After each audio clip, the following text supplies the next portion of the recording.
Hello, ഇന്ന് മോൻക്ക് ഭയങ്കര ഹാപ്പി ആയിട്ട് സ്കൂളിൽ പോകുന്ന ഒരു ദിവസമായിരുന്നു. ഞാനാണെങ്കിൽ ഭയങ്കര ടെൻഷനുള്ളൊരു ദിവസമായിരുന്നു എനിക്ക്.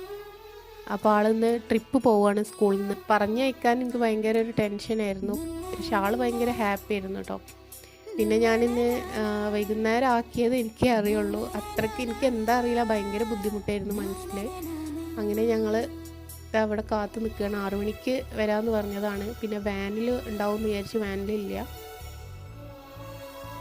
അവസാനം ഞങ്ങൾ ബസ് വരികളോ അവിടെ കാത്തു നിന്നു. അങ്ങനെ സ്കൂൾ ബസ്സിലാണ് ആൾ. ഞാൻ വിചാരിച്ച് കുറച്ച് ഇട്ടായപ്പോൾ ആൾ പേടിച്ചിട്ടുണ്ടാവും എന്നൊക്കെ. പക്ഷെ ആൾക്കൊരു കുഴപ്പമില്ല കേട്ടോ. അങ്ങനെ അവസാനം ഇതാ എത്തിയിട്ടുണ്ട്. ആളുടെ കയ്യിലൊരു പോട്ടൊക്കെ ഉണ്ട്. ഇത് ആൾ ഉണ്ടാക്കിയതാണെന്നാണ് പറഞ്ഞത്. എൻ്റെ ചെറുപ്പത്തിലൊന്നും അങ്ങനെ ട്രിപ്പൊന്നും പോയിട്ടേ ഇല്ല കേട്ടോ. അപ്പോൾ എനിക്ക് എൻ്റെ ഉപ്പ വിടൂലായിരുന്നു. അന്നൊക്കെ ഉപ്പാനോട് വിടാതാവുമ്പോൾ ദേഷ്യമായിരുന്നു. ഇപ്പോഴാണ് എനിക്ക് കറക്റ്റ് ആ ഫീലിങ്സ് മനസ്സിലാവുന്നത്. എങ്ങനെ ഉണ്ടായിരുന്നു ട്രിപ്പ്? അങ്ങനെ വന്ന ഉടനെ എല്ലാവർക്കും കാണിച്ചു കൊടുക്കുകയാണ് ആൾ ഉണ്ടാക്കിയ പോട്ടൊക്കെ. അങ്ങനെ ഈ ദിവസം ഇങ്ങനെ കഴിഞ്ഞു. അപ്പോൾ ഓക്കെ, ബൈ.